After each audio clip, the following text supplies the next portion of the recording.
Hi friends, welcome to my channel. So ఈ రోజు మనం ఒక కథ చూడబోతున్నాం. ఆ కథ పేరు పవర్ఫుల్ కింగ్డమ్. సో ఆ కథలోకి వెళ్ళే ముందు ఈ వీడియోని లైక్ చేసుకోవడం, సబ్స్క్రైబ్ చేసుకోవడం, ఇంకా షేర్ చేసుకోవడం మాత్రం మర్చిపోకండి. సో ఈరోజు ఈ కథని చూద్దాం. సో ఒక ఊర్లో ఒక రాజు ఉన్నాడు. ఆ రాజుకి 7 కొడుకులు. సో 7 కొడుకులు వాళ్ళ రాజుని అడిగి, నాన్నగారు మేము వెళ్ళి చేపలు పట్టుకొని వచ్చి ఎండబెట్టుకొని తింటామన్నారు.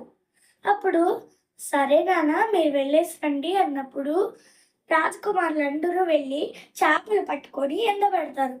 కానీ దాంట్లో ఒక్క చేప మాత్రం ఎండదు. ఆ రాజకుమారుడు వచ్చి, చేప చేప నువ్వు ఎందుకు ఎండలేదు అని అడుగుతాడంట. చేప చెప్తుంది, సూర్యుడు రాలేదు అందుకే నేను ఎండలేదు అని అంటుంది. అప్పుడు రాజకుమారుడు వెళ్ళి సూర్యుడిని అడుగుతాడు.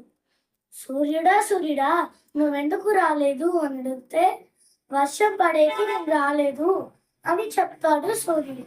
అప్పుడు వెళ్ళి వర్షం అడుగుతాడు. వర్షం నువ్వెందుకు వచ్చా అని అడిగినప్పుడు వర్షం చెప్తుంది, ఇది గ్రాస్ గ్రో అవడానికి నేను వచ్చాను. అప్పుడు రాజకుమారుడు వెళ్ళి గ్రాస్ అడుగుతాడు. గడ్డి నువ్వెందుకు పెరిగా అని అడిగినప్పుడు, ఆవు మేయడానికి నేను పెరిగాను అని చెప్తుంది. అప్పుడు రాజకుమారుడు వెళ్ళి ఆవును అడుగుతాడు. ఆవు నువ్వెందుకు గడ్డిని మేయచ్చా అట్లా అడిగినప్పుడు ఆవు చెప్తుంది, చిన్న పాపకి పాలు ఇవ్వడానికి. అప్పుడు చిన్న పాపని వెళ్ళి అడుగుతాడు రాజకుమారుడు, పాప నీకెందుకు పాలు కావాలి అని అడిగినప్పుడు, నన్ను చీమ కొట్టింది, ఆకలేసింది, అందుకే పాలు కావాలి అని అడిగింది. అప్పుడు చీమని వెళ్ళి అడుగుతాడు రాజకుమారుడు, చీమ నువ్వెందుకు పాపని కుట్టావు అని అడిగితే, నా పుట్టలో కాలు పెడితే నేను కుట్టనా నిందంట. సో ఈ వీడియో కనుక మీకు నచ్చితే లైక్ చేసుకోండి, షేర్ చేసుకోండి, సబ్స్క్రైబ్ చేసుకోండి. Bye see you again.